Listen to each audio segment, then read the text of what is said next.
हज़रत बिलाल हबशी नबी करीम सल्लल्लाहु अलैहि वसल्लम के दुनिया से पर्दा फरमाने के बाद हज़रत बिलाल शाम चले गए और वहीं बस गए। एक उरसे के बाद ख्वाब में नबी पाक की ज़ियारत हुई और फरमाया, बिलाल हमें मिलना क्यों छोड़ दिया? आंख खुलते ही मदीना के लिए रवाना हो गए। कई दिन की मसाफत के बाद मदीना मनूरा पहुंचे, मस्जिद में हाजिरी दी और रोज़ा रसूल पर पहुंचे। वहीं बेहोश हो गर पड़े अहल मदीना ने कहा, एक बार वही अजान सुना दें। सरकार के जमाना वाली माजिरत की कि अब मुझसे बर्दाश्त नहीं होगा।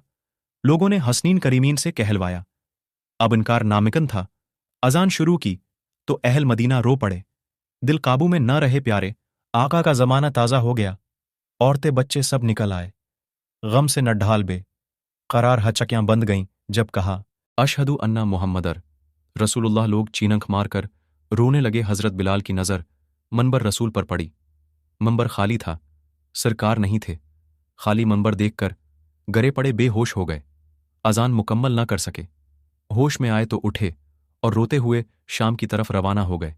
या अल्लाह उन जैसी मोहब्बत भी हमारे दिलों में भर दे, आमीन।